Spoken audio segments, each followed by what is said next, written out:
Welcome back to the Football Fitness Federation podcast. This is episode 129. I'd like to welcome onto the podcast today Matt Walker, Head of Performance at Cambridge United. Matt, how are you? Yeah, very good. Thank you. You? Very good, mate. Very good. I'd just like to congratulate you to start with, and this probably resonates with a few of the listeners, getting to the end of homeschooling. Yeah. Hey, massive graduation on Sunday night for my 10 and 8-year-old. Yeah, buzzing. Yeah. It's actually been all right for me this time round, but I've been out, but my wife's been trying to work full time from home and homeschool. So I've definitely had the better end of it in this January to March period for sure. She lets me know that though. Oh yeah. No, in all seriousness, respect, because I know there's a lot of people that have been through it, and kids, as we record this, kids have had a day back at school, so yeah, we're back into it now. But yeah, congratulations. So yeah, let's start on that. But let's dive into you, mate. Let's go into. I just mentioned your current role, Head of Performance at Cambridge. Obviously having a good season. But take us back. Let's have a listen to your career, where you've been so far, and what's led you up to this role.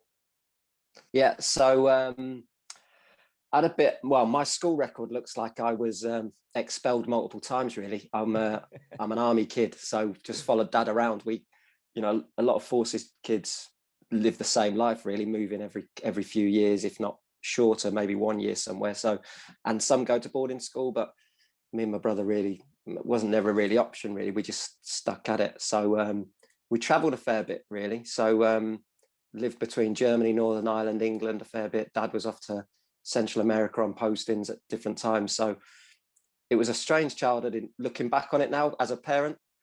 So we didn't really sort of set roots down till I started my GCSEs. I was 14, my brother doing his A-levels. We moved back from Northern Ireland, one of dad's postings there. And then did GCSEs, A-levels, played a bit of football, realised quickly that I wasn't at the level of friends of mine that were about to get a scholarship, or those that didn't even get a scholarship at Brighton. So had a great PE teacher, guy called Andy Marchant, who basically had lots of chats about how do you get into football. He was an ex-pro, and the world was very different then. It was literally, manager, assistant manager, goalkeeper coach, those sorts of things, and physio. So, as we know, the world has moved on some 20 odd years later. So did A-levels, really enjoyed sports science, wasn't really sure what I wanted to do at uni, so just cracked on with sports science, really, and career-wise. So finished uni, did a postgraduate in secondary PE, started teaching at a secondary school in Hertfordshire, which I loved, but at the same time was always doing lots of coaching on the side. So I'd done my B licence by the time I was 23. I started working in some semi-pro clubs and just seeing a bit of a niche, really. I don't know there was no sort of eureka moment, really, but I thought I was a pretty good coach, but not an excellent one. And I'd done a lot of academy coaching by sort of my late 20s, and then got offered a role at Cambridge full-time after working there part-time to run the Centre of Excellence, as it was then, out of the league, which was really tough. We were in the conference at the time, and zero funding. We did stupid stuff like walked from Torquay to Cambridge to try and raise 100 grand. Just you have to do ridiculous things to get ridiculous money, don't you? Right. So running the marathon's not enough for anyone anymore. So all those things, really. So I did that for a couple of years, loved it, learnt loads about myself, worked with some great staff, and then got offered a job at Watford, assistant academy manager, which was a massive change for me. Watford in the Championship at the time, again, brilliant staff that I worked with, and had my eyes open to different roles, really. And we had the Harefield School project going at the time, so boys were being educated at a school. Well, not every kid in the academy at the secondary age, but a good 45, 50 of them. So they would be minibused in the mornings, operate in a normal school environment, but we would then have Watford football sessions within the school day. And then the rest of the boys would arrive in the sort of early evening, and then they'd be minibused home. So that was a real different experience. Then a little bit of a change in private life, really. So started a family, took a bit of academy hours as I'm sure people listening and working in that or know anything about it, it's pretty unsociable. You know, you're walking off an Astro at 10:30, 11 o'clock at night sometimes once you finished up. And then with the Harefield project as well, we were in coaching in the mornings, you know, around school times as well. So that was pretty much all consuming. I'm not sure I could have been very good at that job and been a very good dad. So I chose dad. So I did scouting for 2 years in a first team environment. Watford kept me on, which was really good of them. So I worked there for a season and did the same at Brighton. So under Malky Mackay, a guy called John Stevenson, who was head of football at Watford, and then Gus Poyet was manager at Brighton when I worked there for a year, and again learned so much more. You know, loads of stuff you think you know, but you really don't know until you get into that world. And then got offered a job back here 2012 to start up something that didn't exist. The club were still in the conference when I came back, but this was in a first team role to sort of try and head up some sort of sports science, fitness conditioning, those sorts of things that the club didn't have, and saw a big gap really. So lots of discussion about how that would work. Yeah, that's where it began really. Been here, this is my coming up to the end of my 9th season. Brilliant. And I'll just get a bit of an overview in a second on the season, because I just mentioned how well the team are doing, but we'll just go into your side of it in a second as well. But just before we do, I just wanted to ask, because with the scouting, we've not actually sort of touched on this at all on the podcast, but is there anything that you did in that role or that you reflect on that carries over to your current role now? Yeah, I think it's I've always been a positive kind of person in everything that I've done. So I think if you're involved in academy football, you get told a lot about what kids can't do. He can't do this. Yeah, he don't move well. He don't do this. He don't do that. He can't do that. He's not very good there. And I really always disagreed with that, you know, especially when I had a bit of a senior role as well, trying to say, well, we better release him then, because what can he do? You know, we've got lads who've been here for 5-6 years and you just keep telling me he can't do stuff. So let's try and accentuate some positives. What can he do? What's he excellent at? And I think that's what scouting really brought to the forefront even more, really. We're trying to find, so I was working the year at Watford, you're looking at lads in other championship clubs, League One, League Two, maybe some in the conference. You know, what can he do? What can he add to the Watford squad? You know, tell us what he can do, what areas you think. And it's difficult, isn't it? Because I don't know, it's one thing I think I watch a game much differently now, 10, 15 years on from doing that, or 10 years on. You stand on the sideline, don't you, and say, oh, why doesn't that lad track back? You know, and someone will say, this player doesn't track back, you know, lazy, never defends. But if you sit near the dugouts, you can hear sometimes the manager saying, stay high, stay high. So you can make a judgment on a player, ill-conceived and you know, a poor assumption, but you haven't really found out a little bit, you know, like, you know what I mean by that? It's just, 100%. You can get the wrong answer because you haven't explored all the parts really. So that's definitely something. I think that there's loads of things, players that I work with every day, you know, I've had a 10-year career, there's loads of things they can't do, but there's loads of things they're brilliant at, you know. So I think it depends what your mindset is. I think it's how you approach it. We've got some great young players at our club that we're really excited about, and there's probably you know, you could list 100 things they can't do, but if there's lots of things they can do, the reason they've hung around for so long. And we've got a young lad who's 19, he's first year out of scholar this year, known him since he was 6 years old, and people keep saying that it's lots of stuff he can't do, but he's still here, so he must be doing something right, you know. So I definitely think with analysis, I think you can really focus on two schools of thought really. I'm very much in the positive kind of thing, and okay, how can we help you get this, lift this up? If we do this will help you game in this sense, and that can be off the field stuff as well, right? That can be, you know, how much do you invest in yourself in terms of time and recovery? How do you get on a foam roller because I've asked you to, told you to, or because you want to? You know, do you make certain decisions in your diet and your lifestyle because you want to, or because I'm telling you it's the thing that I think you should do, but you don't really want to do it? Because, you know, it's changing those habits, isn't it? That's how you get better.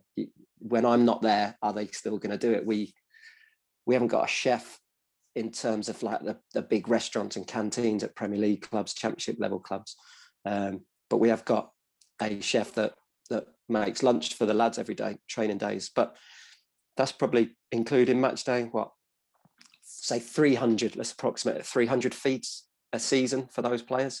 Well, they're going to eat 2,000 times a season, maybe more, if we're getting into sort of 4 or 5 good meals a day. So all those habits that they're doing, we could have the best of the best of the best in what we're doing in those 300. But if they're not doing things right in the other, thousands of feeds, we're going to go wrong, or we're not going to reach the potential. So I think that's definitely to think about, really. Going back to your question about scouting, it's just looking at the player. How do you see them? Speak to people that have worked with them. What sort of lad are they?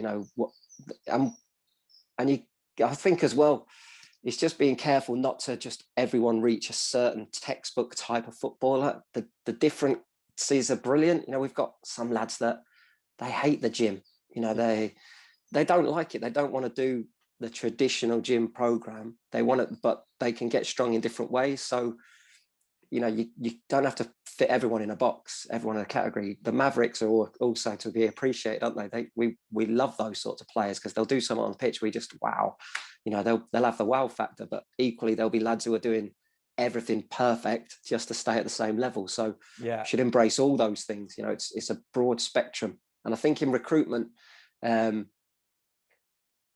be, like, I'm no expert in that, but the time that I've spent in academy football looking at younger players, and all that data about September to November birth dates and being the higher rate of in academy, but it's also those kids that are just early practices. At 6, 7, 8 in pre-academies, they've been the kid that's just had the opportunity, maybe a parent or a sibling or whatever it may be. So just ruling kids out at 6, 7, 8 and saying, right, that's it now, that's our recruitment done. The game changes it in sort of 9s, 10s, 11s, 12s. The pitches get bigger. That's a different way for a player to express himself. And even 15, we've had some lads join us at 14, 15, 16 in our academy and done ever so well. So I don't think you should ever stop in your recruitment and really looking at a player all the way through, really. And that might take a lad till they're 22, 23 to come through. But if you've got a plan and you understand their journey, then there's still a chance to make it. Yeah, definitely. I think that mindset's really key, because it switching to more of a positive mindset, focusing on the strengths, not only does that and highlights the sort of strengths that player's got, but then the language that you're speaking to them in is a positive one, isn't it? Because you're not saying, like you said, this is what you can't do, this is what you can do, this is how you're going to thrive. Yeah. I think there's some really important takeaways from that in terms of how we approach things. Because it's also not to say that we're not going to bring up those weaknesses, are we? It's just the way that we're talking about it. Exactly right. Yeah, and I think you can get in a real negative. You can cause that player to have a real negative mindset of, you say, I don't know, you speak to the lads on a Monday after they've played for their loan clubs. Some of our younger lads out in step 3, step 4, and say, like, how was the game? And someone just go, yeah, brilliant. And or they'll, they're dealing absolutes, or they'll say, no, I wasn't very good. Well, you think, well, not all of it could have been. There must have been something good. And in the ones that say, I was brilliant, well, there was nothing you feel like you could reflect on. You're trying to teach them self-reflection at 19, but they're trying to be. You have to sort of break that down. They're trying to be bulletproof. They don't want to show a weakness because they think weakness might mean getting released and the journey's over at this football club. So you have to make them. You have to do that in a safe environment, don't you? You have to build their trust. You have to be able to give them direct, honest feedback. So Mark, our manager at the minute, he's got a brilliant way of doing it. He was academy manager previously. And he just says, if you don't want the answer, don't ask the question. So he's very much going to give you it in a real fair, calm, honest way. But it might not be the most comfortable thing you've heard, but it is not intended to hurt you. It's intended to try and help you. So I think if you've got lads that you can talk to once you get over the initial, I was brilliant because I scored a goal, or I was terrible because I scored an own goal. You can, if you get away from those absolutes, there's really good conversations to have between those bits that, all right, let's break that down. Let's look at the video. Let's look at, whatever else it may be with their coaching staff. You can, if you try and teach that self-reflection from an early age, I think you're onto a winner in life more than anything, because then a down day is just maybe a bad 5 minutes, not a down week, a down month. you can change your mindset really easily that in those habits. Yeah, I think that's really important. Like you said, it's not a cookie cutter approach as well, isn't it? Like every player doesn't have to be the same. And I don't know if you listened to the High Performance podcast, but they had Kasper Schmeichel on it. And he spoke about that on there, about the Leicester team and how they were all so different. He spoke about the title winning teams, so the Mahrez, against the Kante, against the Wes Morgans, like all the sort of different characters they had in those teams. And all the successful teams, we can think about those sorts of characters as well, can't we? So the more we can get that down to academy players, that people can be different, like we need different sorts of players, then that's where it starts, isn't it? Yeah, exactly right. I think that's so important. I've done first team football for 9 seasons now in a time where the lower leagues, I don't know, people know a lot about the conference and League Two, but a lot of lads working on 1-year contracts, 2-year. If you've got a 3-year contract at our level, that's some unbelievable security, So there's different reasons why the club or a player wouldn't sign that long for different reasons. But you've got all those lads that I've worked with previously or today.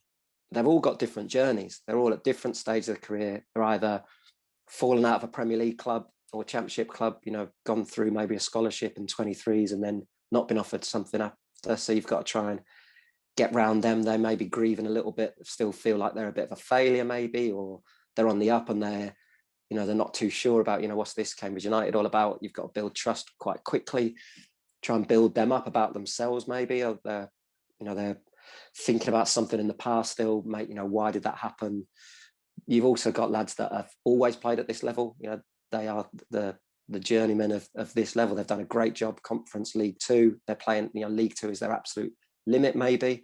And then you've got players in between that are either using this as a bounce to move up, or there's so many different journeys and different stories within our playing squad. And you multiply that by all the teams at this level. If you're trying to deal with them all the same, you're going to get a limited outcome, I think. And with that, from your point of view, for example, on like the gym work or potentially like the conditioning work that you do, how does that affect it? And I'm thinking more about the contract situation with players. So if you know that you've got a player coming in, might be a loan, like a short-term loan, how different does that make your approach to someone that that you've got there for maybe a couple of seasons? Yeah, I think when I first came back and started this, I was very sort of fixed. Well, not fit. I'm not as I wasn't as changeable and flexible as I am now. It's like, right, these are the programs. This is going to be the end goal. This is going to work, and it did work with a few players, and worked really well with certain ones. So a couple of lads got a move and those sort of things. You sort of trace their body transformation over 1-2 years as a bigger project. And then you sort of fall out with others that don't want to do it your way, maybe, or don't want to do it at all. So then you have to just change tack a little bit. And I think that's definitely the skill set I learned as a teacher, that, you can go into one class or even the same class on a different day and think, right, I'm going to deliver it in this way. The personality is in this class, and they'll just throw it a different way. So you've got, okay, so now it's on me to try and flip this round and try and get something out of it. And I think that skill set that I learned as a teacher, and used a lot, that I think you've got to try and find something that they work, put them at the center of it. So put the player at the center of it, right? We need to get you a certain element of strength, a certain element of speed, a certain element of mobility.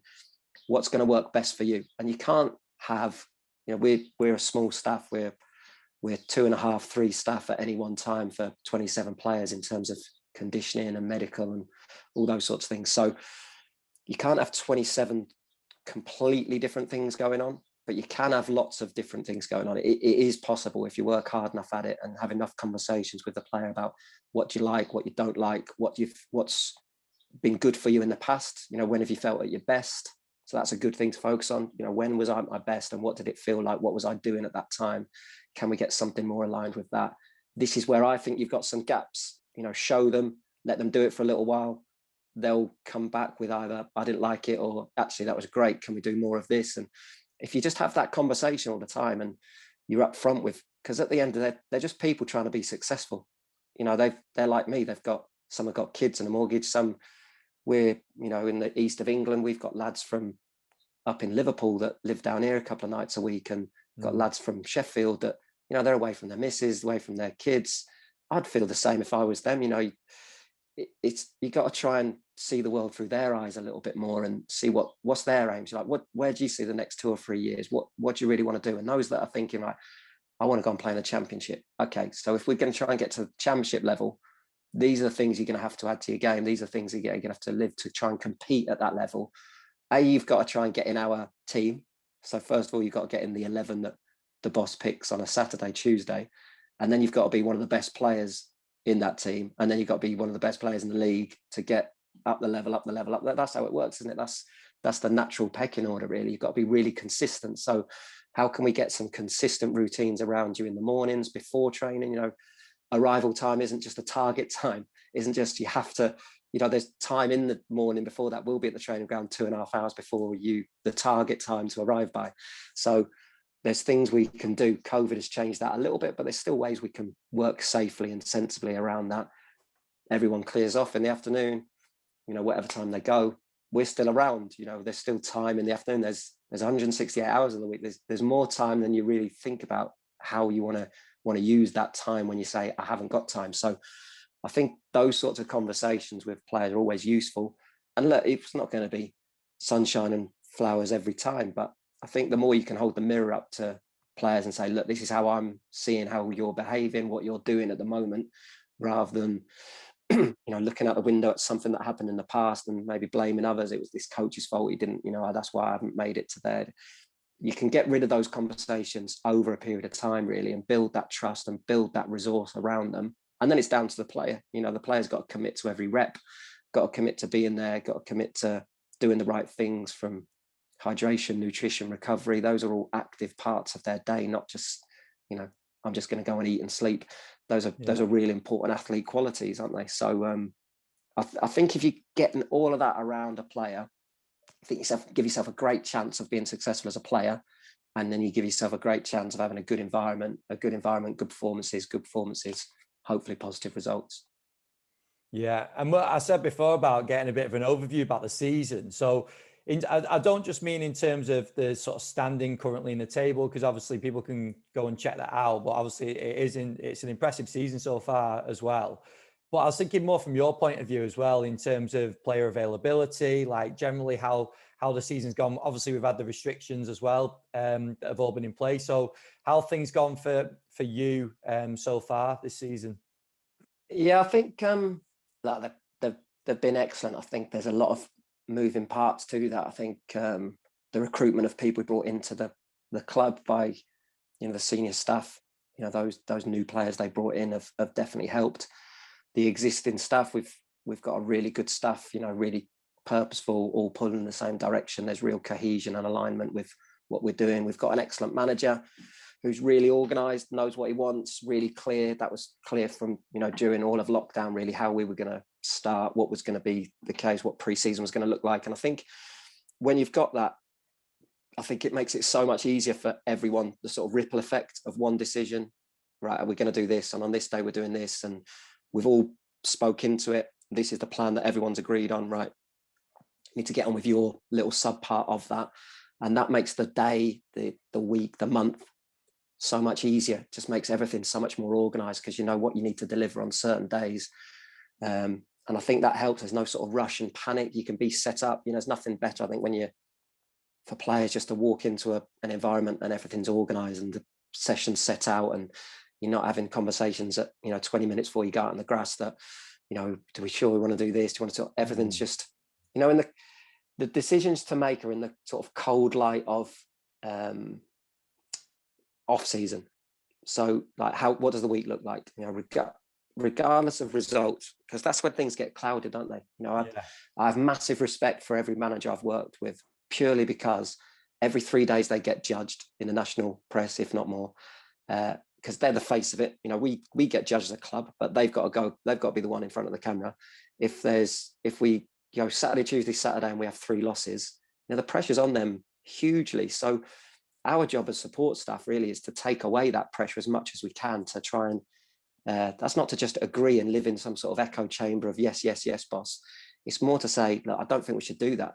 That, you know, so the natural reaction after maybe a result that's negative on a Tuesday is to work really hard, probably maybe too hard Wednesday, Thursday, Friday, but actually he's trying to say, well, the outcome of this is Saturday. You're going to have a team that's not as fresh, and you're going to be even more annoyed around 5 o'clock on Saturday, boss. So it's just trying to say, you know, like you got to try and speak truth to power a bit, haven't you? You've got to be confident enough in your relationship with the manager at that time, massive empathy for them, but you've got to try and save them from themselves sometimes, of just not telling them they're wrong, not telling them no, because that's a, you know, that can be a bad combination, but just trying to let them know the outcomes of what it is. So you've got some, between us, we've got lots of physical knowledge in the stuff that I work with, and on load and what the players, you know, current load going into the next bit is, you know, all those different things in a real science way.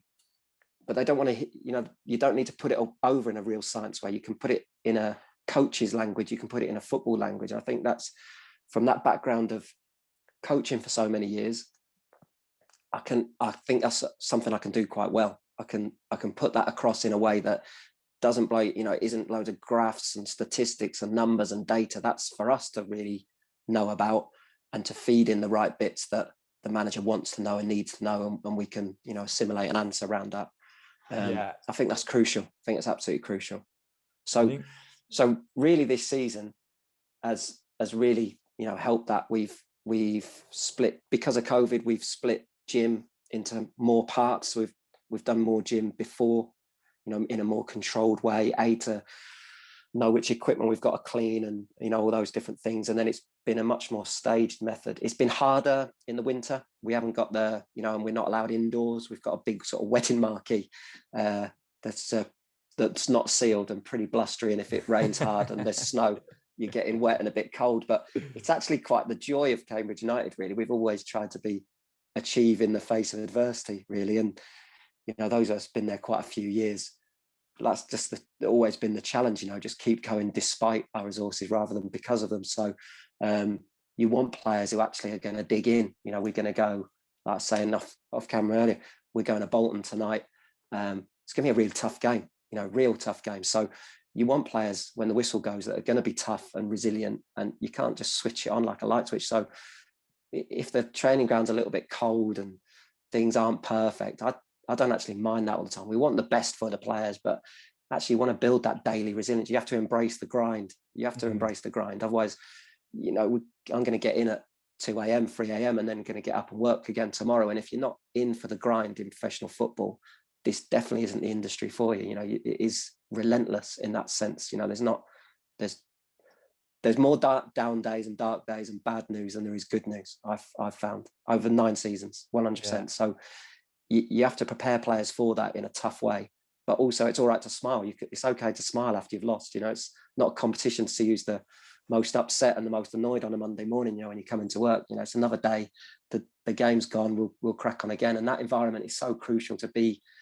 Mark says it a lot, really. Manager, you know, you have to be the mood, don't you? They look to you to be the mood. So if you're, you know, straight away, it's like they're a bit guarded, and they might have had a really good Sunday with their kids and whatever, and then you've come in and you've seen your face like sour as a lemon. they are, oh, you've ruined my mood now. Yeah. So why would you take that away? You know, it's not, it doesn't mean they don't care. It just means we're all grown-ups and mature, and we know there's 46 games in a season, so crack on. I think that's a great point in terms of the resources, though, because we all sort of dream, don't we, of having like the Man City facility, like having it all, singing, all dancing. But like you said, there's a lot of sort of attributes and a lot of aspects of culture that are being built when players are working out in like you said, like a marquee outside. It brings everyone together. There's a lot more to it, isn't there? And it's not to say that we want to do that all the time and that wants to be a long-term thing. No. We have to, sort of like you said, we have to embrace it, don't we? And it's the way we go about it. And again, it comes back to what you mentioned at the start, switching to that positive sort of mindset in that, we can still get stuff done. Like, it's fine. We can still get the work done. We'll be fine. And approaching it like that, isn't it? Yeah. And I think if you poke fun at it and say to the lads, look, I know it's not very good at certain points, but what do you want to do about it? You know, this is the hand we've been dealt. We're still going to win. Yeah. We can still win doing this. Yeah, we're going to work out where there's ducks standing in a puddle nearby, but it'll be all right. Yeah. Trust me, it'll be okay. And that comes down to making sure, you know, your staff, your players, everything is all in alignment. I think in times when it hasn't been as successful, maybe those things aren't perfectly in line. So I think that's I think that's absolutely crucial. It's absolutely crucial. No, I think Bill Belichick said it once. I don't know the exact quote, but reading a book of his once, he said, you know, I don't wine and dine the Patriots players in fancy restaurants and, you know, 5-course meals when I'm trying to recruit them, because I'm going to ask them to work to their physical limits every day in training. They're going to look at me and think, well, that's not what he said. You know, that's not what he said over the Michelin star meal. So it's a great point, isn't it? We're going to be honest with people. This is Cambridge United. This is what we are. This is what we can give you. This is what we're going to do for you. Like then it's their decision, really. Everyone coming into it open-eyed. There's no, you know, don't take them somewhere else and then take them to, you know. I know I'm not speaking too ill of our training ground. We're delighted with it. You know, it's lovely 8-9 months a year, but like anywhere, when it gets cold and wet, it suffers a little bit. But you know, there's plenty worse off than us or better off than us. But you just got to try and level the playing field all your time, haven't you? You know. But players are going to go through that in a game, aren't they? Like you said, you got 100%. A tough trip up to Bolton tonight, but also thinking about sort of Premier League away in a cup game to a lower league club, like that's where the attitudes and that's where they're tested, aren't they? And this is exactly where they're built from. Exactly right. And that's why they've survived the journey. You know, there's lots of negativity about academy football, about the number of players that it spits out, and you know, and rightly so in some ways, of making sure they're prepared for life. But even in academy football, you know, the best academies, and in that sense, and been fortunate to work with some great staff, everyone just focused on the journey. You know, isn't it brilliant that we've got our under, you know, pre-COVID, our younger age groups go on a sort of weekend tournament to Germany. You know, what did you do when you were 11 on that Saturday, Sunday? I played against Bayern Munich. What did you do? I was just down the park with my mates. You know, like, you don't play football just to be a professional footballer. That is the outcome for some players. But academies can be so much more than that. And they can be a so much more powerful journey. It's not just the destination. If you get obsessed with the destination in anything, like I'll give you a different example. So we're trying to appoint a first team analyst at the minute. So I'm handling all the applications for that at the minute. We've had over 350 applicants. Well, some 349, say, are going to be disappointed. So it's not just academy football. In life, there's disappointment that you have to deal 100%. With and bounce the next one. So if we're not too careful, we're going to build a generation where actually we're just going to focus on failure because you didn't get the outcome. But there's so much more to it than that you can develop the person so much more along the journey. And then the outcome is actually the bonus ball, not the only thing where you measure yourself. So we're really, I keep going back to my background in education, really, that try and prepare players for lots of different things. If you just define yourself as a footballer and then Saturday doesn't go very well, and then you look at your phone, you're getting battered on social media, that is a bad moment. So we try and educate the players about who they let follow them on social media and all those things. But that, that's just young people in some ways. Some need that engagement and they need to chase likes. That's fine. That doesn't matter so much. But if you don't identify as a son, as a brother, as a husband, as a partner, as someone who's pretty good at finance, someone who's good golfer, all these other things that you are, then you're on the road to real negativity, because then you might get left out of the team, and then you see your whole life as a failure because the sole purpose for you being alive is to be a footballer, which I don't necessarily agree with. We've got, our captain Greg, he's going to be a qualified mortgage advisor pretty soon. Harrison, our left winger, left back, he's done a degree in business management. He's going to be a qualified solicitor by the time he finishes playing. We've got players who are more than that because they've understood that it's actually, there's more to it than this. This football is brilliant. It's an amazing thing. We live an unbelievably privileged life to work through the whole pandemic, but also to do what we do every day. But also that it doesn't have to be the only thing that defines you. You're gonna not play football for more of your life than you play football. Yeah. So let's just make sure we've got enough support around you for when that transition into non-football life, whenever it happens. Football might spit you out because you don't get a club, or might get an injury, and all those different things that we know in the dangers of the game, the risk and reward. So let's just make sure you've got some hobbies that can become an income, and we can monetize that as you go along. Because I'm not dealing with lads that are going to retire off their earnings. They can make some real sensible finance decisions during their time with us, but they're not going to retire at whenever they retire, early mid-30s, and that's it. They've done life. They're going to have to work. So it's getting them prepared for that, and you can do that in lots of different ways. Yeah, I was going to say that it's a short career, isn't it? And yeah, 100%. I think that people get too high on the highs and too low on the lows then as well, don't they, when all their eggs are in one basket? I suppose the question from that is, especially people working with academy ages, how do you go about getting that message across? Because it's very hard, isn't it, with those, especially those younger players that are looking up, they're looking at the Premier League, they're looking at the lifestyle. It might be like materialistic things that they're trying to strive for, or watch, or whatever it is now that they want. To get that message across and to say, embrace the journey, like do all the things that you said, which I fully agree with. But to speak to a child into an academy player about that is quite a hard lesson, isn't it? So what would you say about that? What's the sort of, is there any sort of takeaways, any bits of advice that you give any other coaches in that same situation about talking to players about that?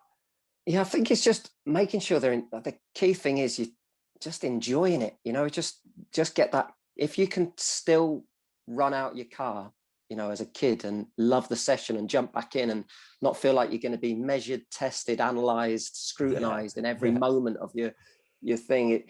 I think it just keeping that joy, and that's harder for obvious reasons as they get older, because they understand the pressures a little bit more and they start comparing themselves to others. And I think if you're just trying to be the best version of you, then that's success, and how you deliver that can be done in lots of different ways. But if you just look at them benchmarking themselves against themselves, not someone else, he's not in the top 3 in this age group anymore, and maybe we're going to have to, as long as you get this showing that this person, and that's what they are at the end of the day, they're a person, they're a human being, not he's not for me, we're going to have to release him.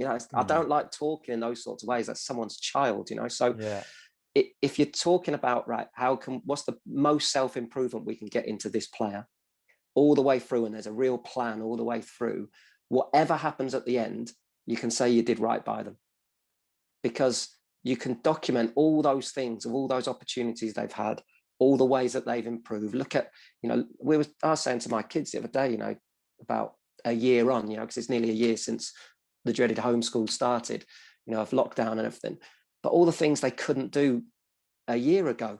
Look how computer savvy you are now. Look how much you can, you'd never heard of Zoom. You can do this, you can click on that. You can, you look at all these things you've taught yourself over the year, not just because of school, but my lad's starting keep ups, my daughter doing skipping, all those things that they couldn't do a year on, because they've got this gift of time and a bit of flexibility in their day.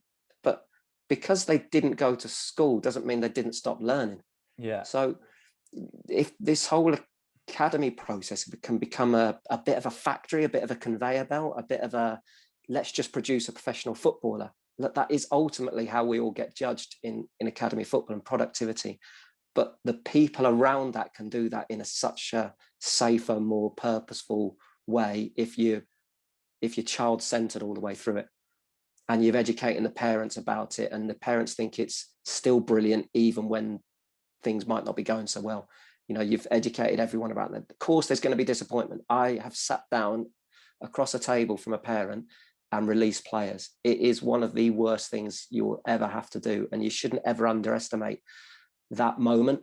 But I think if you've done all the right things all the way up to that, and you've been honest all the way through, and you've fed back regularly, and you've said the right things and done the right things, that doesn't have to be such a horrendously emotional, negative night. It's like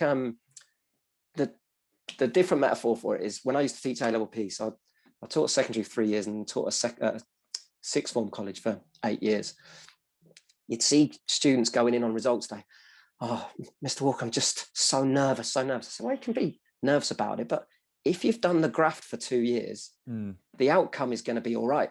Yeah. The outcomes, that doesn't mean if you work really hard in the academy, you're definitely going to be a professional at this football club, but you're going to be a good enough footballer to play football at a good level for the rest of your days. You know, there's loads of lads who were at Watford at the time, so are, say, 10, 12 years into their journey now. They're still playing at a really good level. You know, someone like George Byers, his career didn't keep going at Watford, but he ended up going to Swansea. He's on loan at Portsmouth at the minute. You know, it doesn't have to be just that football club. At the end of the day, it's that there's so much goes into whether the club see the pathway for you. You know, our club, we don't run an under-23s because we haven't got the budget for it. So we don't have that extra team in between our scholars and our first team. So we take a small number of players. That's going to be a factor. Have we got a pathway for those players to get into our first team? So it might not be right, the journey from our football club, but it might be somewhere else that you might make that journey. But we can get you to a level by the time you finish your scholarship at 18, and then making, you know, do we see there's still growth in you, all those sorts of things. But that doesn't have to mean it's the end of football. There are hundreds of football clubs. You can make that next step somewhere else if you need to or you want to. It's the start of a journey for a lot of players, though, isn't it? Like, at the time, obviously, it's going to be disappointing. I heard Sean Wayne talk about this as well, and I'm not a massive rugby fan, but obviously ex-Wigan Warriors. I think he's now England's coach, isn't he? He said about it. He said when he was releasing players, they knew already that it was going to happen because of the conversations that they had along the way. And that, for me, that makes complete sense, because it shouldn't be too much of a shock either way, really, should it? No, I think that's the worst thing. That's the worst thing. Yeah. A room thinking. And from a coach, that's probably not their fault, but the blame has to kind of be on their side, that they've not had that interaction enough with the player to let them know where they're at. 100%. Because you can make it nice all season, can't you? Yeah, he's doing great. Yeah, he's doing great. And then that's being disingenuous then, isn't it? You're not giving all the information, and that is what it is, unfortunately. You know, there's very few positions for that, and there's lots of players. So football clubs will look at lots of players, and it's not just one person's decision, it's a group of staff. And you'd hope from an educated point of view about pathways and potential and all those different things. And not everyone's going to be successful at everything they do in life, but just because going back to the analysts that I'm going to let down politely, you know, and send them all a nice email saying, unfortunately, haven't got through to the next stage, that doesn't mean their journey as an analyst ends because they didn't get a job at Cambridge United. Some might choose something different, or some might not have actually been qualified to do it. They weren't good enough to get into the next filter process. They, you know, maybe they haven't even got a qualification in performance analysis. So you have to look at all the aspects about it. You know, it's a difficult area. It's really difficult. But I think if you manage it well all the way round and try and turn out rounded, grounded people, then the outcome is actually much safer and much calmer. Definitely. And talking of a calm environment, maybe not so calm at times, we're going to take you to pitch side, because we're going to talk about sort of the scrutiny around injuries. So on a game day, and a lot of practitioners will be able to relate to this, a player goes down injured, the manager might turn and just give you that look as if to say, why has that happened? So I wanted to talk to you about the confidence behind being able to have a conversation at that time, and the confidence behind your coaching practice, that it hasn't always been your fault, or hasn't been your fault around that injury occurring. So what are your experiences with that? Because everyone's going to have experienced this in some shape or form. It's probably have people that have been confident behind what they do, but then also people that have maybe caved with that conversation as well. I think in the raw moment that it happens, you have to just absorb it and swallow it. One thing, you know, I definitely say to anyone, my advice would be is not zoom into that moment. You know, there's heightened emotions.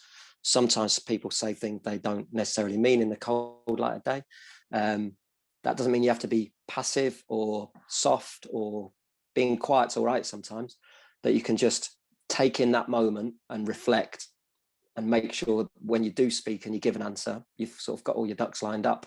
So, you know, there's so many reasons why players can get an injury. You know, it's limitless really. But I think if you've got all your facts lined up about that particular problem, so it might have been, I don't know, someone who's been pushed back into the team maybe a bit earlier than they were ready. There's so many different reasons. Is, you know, a recurrence of a soft tissue injury that maybe hasn't healed, the tissue tolerance isn't quite there yet, and their training load hasn't been built up over a period of time. The length of time, maybe they've played Saturday, Tuesday, Saturday in a time period where, their body is just not able to do that.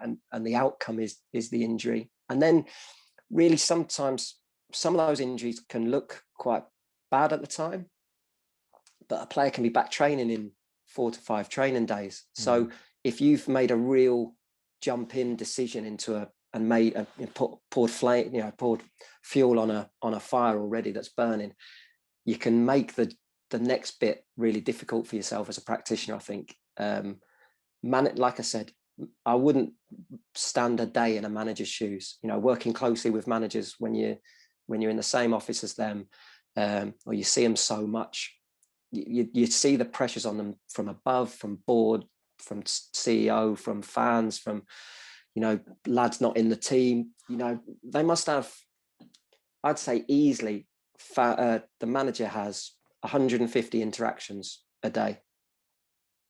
Easily. So when you get your moment in that, you want to try and bring in solutions. You don't want to just bring more problems, or you want to present a broad subject of, say, that this has happened today, or this is where I'm thinking for this player. And you then evidence it from a real informed point of view, try and find as many objective things as you can, but also try and be quite intuitive. My thoughts are this, you can be subjective about that. And that's what experience brings you. Look, from knowing this player, this is what I think might happen. This is what I think we could do over this next week. This is the best case.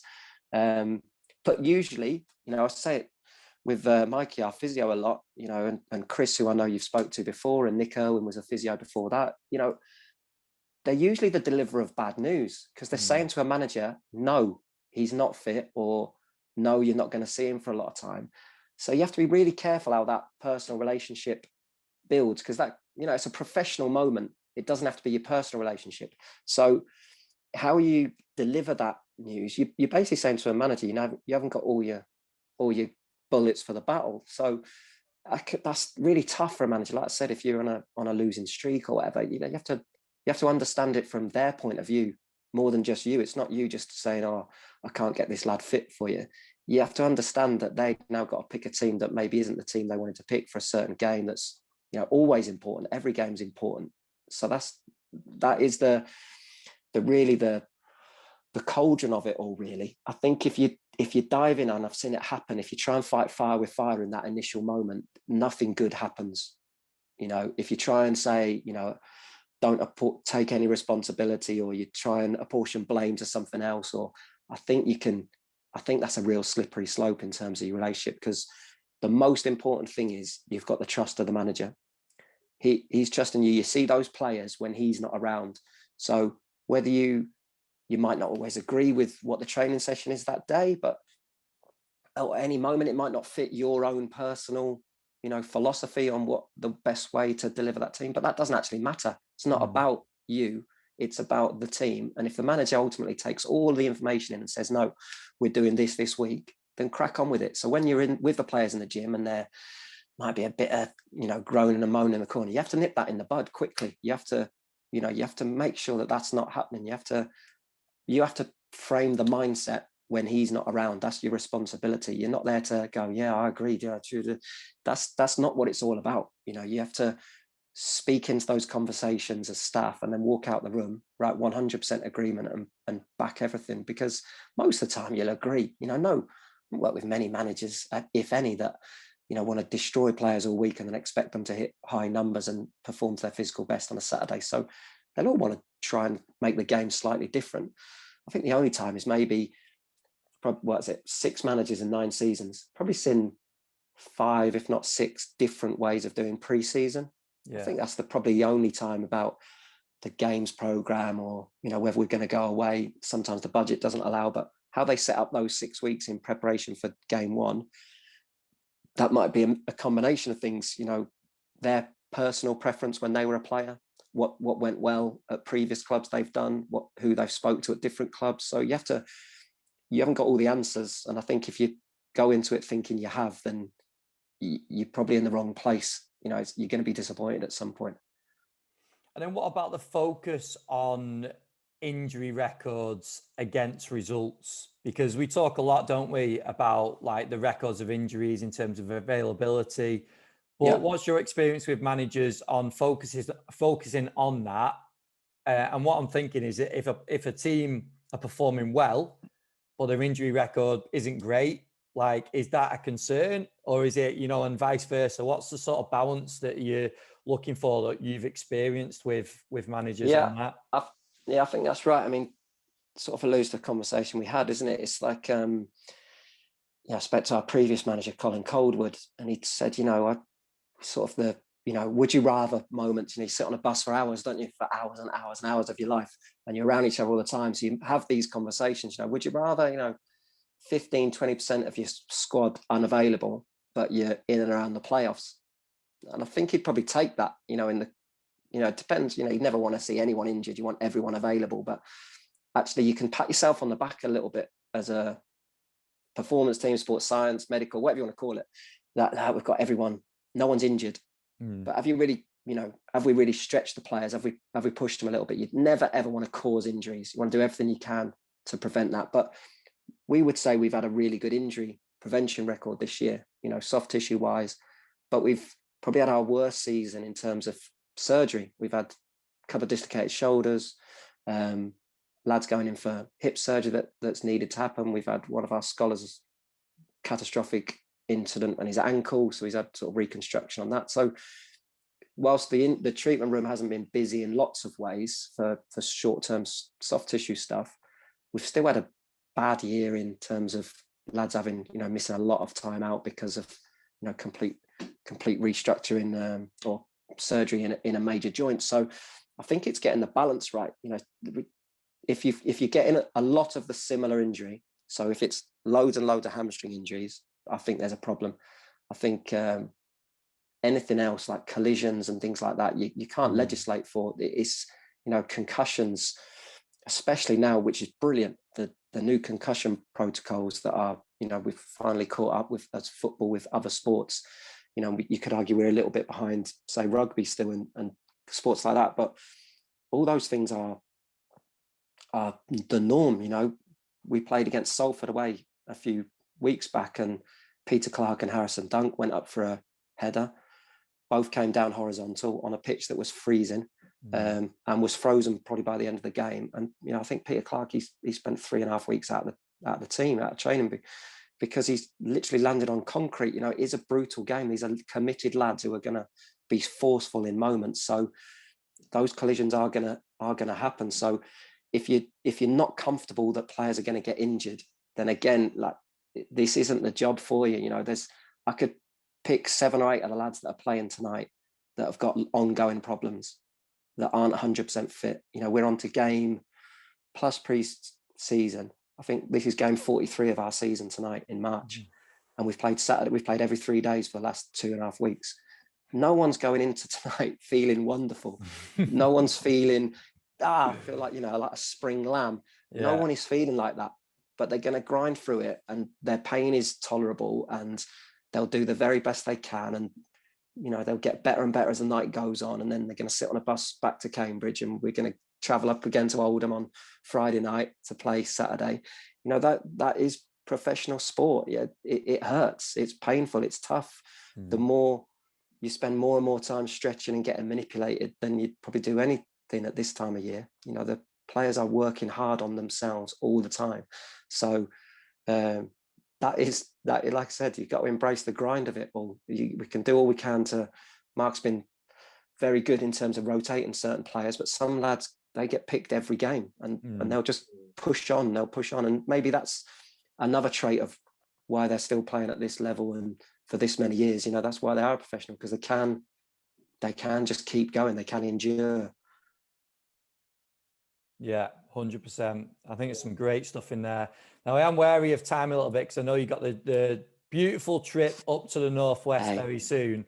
So we'll dive into the last bit. We'll just go into some of the quick fire questions, starting with, who have been some of the biggest influences on your career so far?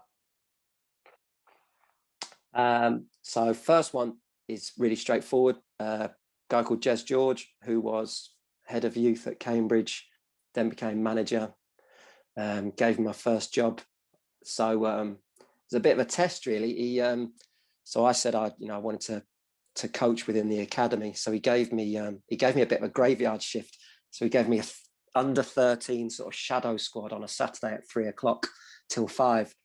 And I toughed that out, and I thought, right, I'm going to make this the best session in the weekly calendar for the academy. I think he probably wanted to see if I really wanted to be a coach. So, if I really had what it took to, because, gave me the most unpopular session time. So yeah, and then he gave me my job here in the first team. He was manager at the time. He's gone on. He's now head of football at Lincoln City. They're going great. So I'd say Jez would be one. Nick Cox and John Stevenson, who I worked with at Watford. Nick's gone on to great things. He's probably my best mate in football. He's gone on to be Sheffield United academy manager, and now academy manager of Man United, the biggest club in the world in many ways. I'm fiercely proud of him and what he's achieved and how he's doing the job up there. He talks so well about children and all those different things. He's not changed his values from sitting in a porter cabin at Watford to now with all the resources he could possibly want at his fingertips, but he's still the same person. John was sort of head of football business operations at Watford, and he is the most organised, systematic, strategic person I've ever met and had the privilege to work for. He sort of opened my eyes to so much in my time at Watford, and we're still in touch now. And then I'd say every manager I've worked for since, I've taken something away from. Still very good friends with quite a few of them, so I think that's quite a good thing. It shows there was a sort of positive relationship along that time. We still keep in touch. Some of them, they've all gone on to different things now, but I think if you don't take something from every situation, then it's pretty, it's not a very good judge of that situation, is it? So I think all those managers have a big influence on how I operate now every day. Awesome. Next one, what would you say your biggest strength is as a practitioner? I'd say I think it's born out of my childhood, really, because we move so much. You sort of become this sort of nomadic kid who can strike up friendships pretty quickly and find some common ground.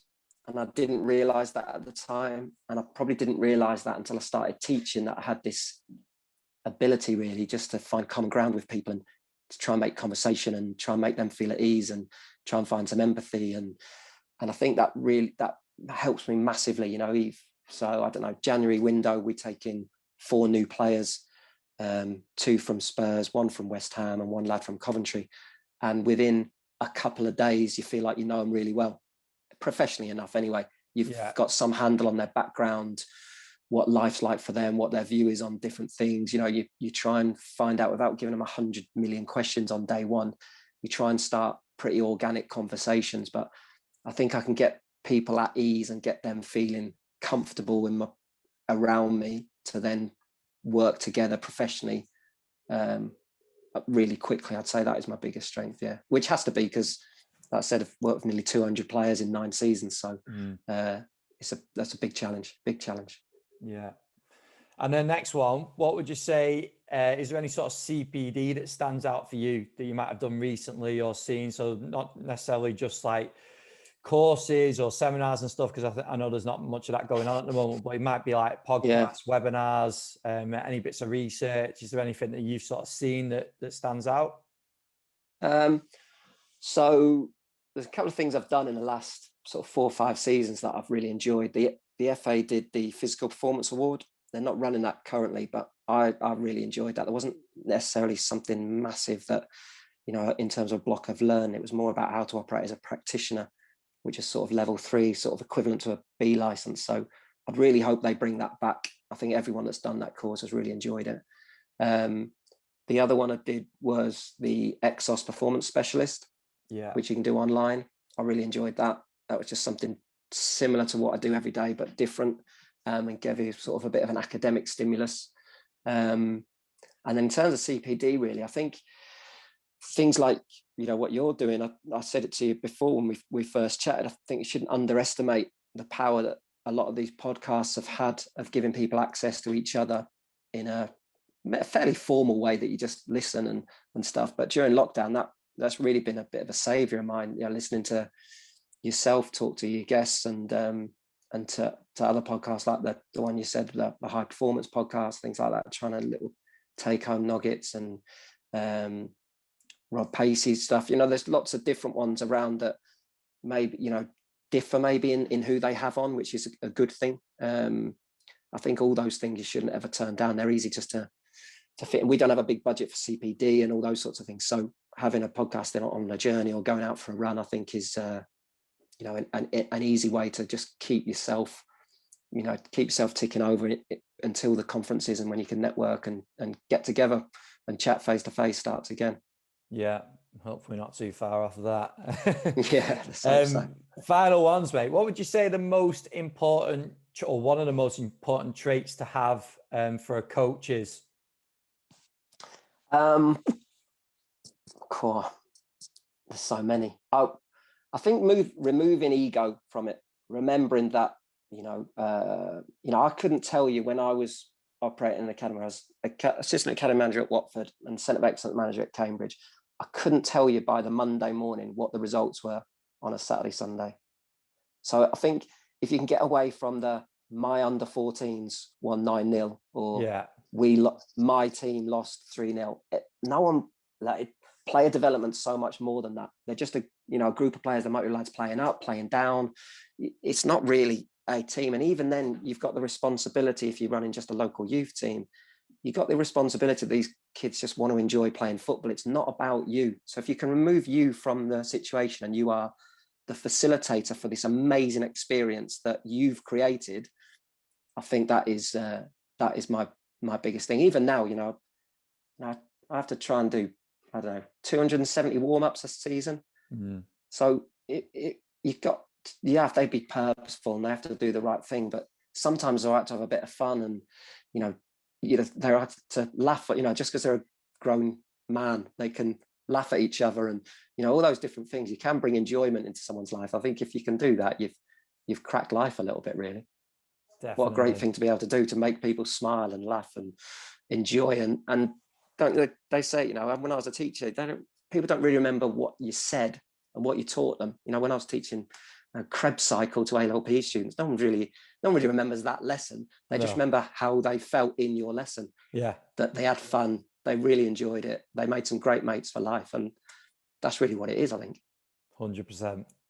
And then the final one, I think you've answered this quite a bit throughout the podcast, but we'll see if you want to add anything to it. But the most important trait for a player, I'm thinking the players that you've probably had the biggest impact with, that have maybe been the easiest to work with. Is there anything that sort of stands out? If I was going to categorize them, I'd definitely say self-reflection. Yeah. I think being really comfortable with what you don't know and you haven't achieved yet, and not putting limits on yourself, and then trying to put them into some sort of order of what needs doing and committing to it. I think that's the best thing. So I'd say the best example, or the most, not extreme example, but the lad who lived that journey, a lad called Norris, who you may and may not have heard of. He joined us from a local team, senior team in step 3, step 4. He was 17, never been in the academy, goalkeeper, good keeper, but he played a lot of men's football. Went into our first team environment, and he didn't think he had it cracked, but he could have just put the stops at that point and thought, do you know what, I'm a professional footballer now, even though he was sort of second, third choice at the time. But then sort of you try and educate him around the way, and then you can transform his body, and then he goes out on loan, has a great loan, then he gets in the first team, then he plays at Wembley as a kid, really sort of 19, 20 when we got promoted. He goes to Wolves, does great there, keeps a clean sheet at the Etihad, like every boy's dream, really. And then he's gone to Ipswich on loan. He's currently at Burnley. He's a great lad. But he had that reflection time that actually, this isn't what I'm just going to be about. This isn't. I haven't nailed it at 19. That you know, I've got into a professional football club and that's it, I've cracked it, and I'll just enjoy the ride for as long as someone spits me out. He realized that actually there was more to it. He could earn more money. He could have a better, he could, you know, self-improvement. There was a better version of himself still to achieve rather than the one he was currently in. And we've all helped him along the way, but he's worked the hardest out of all of it. You know, he's worked incredibly hard for everything he's achieved. So I'd definitely say those are the key things that success sort of leaves those clues, those ones that have gone on to that level have all had an element of that. Brilliant. Just finally, mate, if people want to reach out, if they want to ask any questions, I think we've covered loads in there and loads of great takeaways. If there's anyone that wants to reach out, ask any questions, any further questions, where would you direct them anywhere? Yeah, so I'm on LinkedIn and Twitter and those sorts of things. So I'm more than happy to get in touch with people on there. You can either tag me in that, or I don't even know what my Twitter handle is, Matt P Walker 1 or something. It's really catchy. So we'll get it. Don't worry. So I'm more than happy. I'm not massive on social media, but I'm more than happy to. And then we can exchange emails or phone numbers from there if people want to get in touch. So I'm more than happy for that to happen. Brilliant, mate. Well, thank you very much for coming on. I appreciate your time. It's been a pleasure. All the best with the trip up to the Northwest. Get your sunglasses packed, your shorts, get them all ready. You're getting sunburned for it. I've got factor 3,000 on my head. No, all the best, mate. And best of luck for the rest of the season as well. Thanks very much for having me. Take care. Thanks, Matt.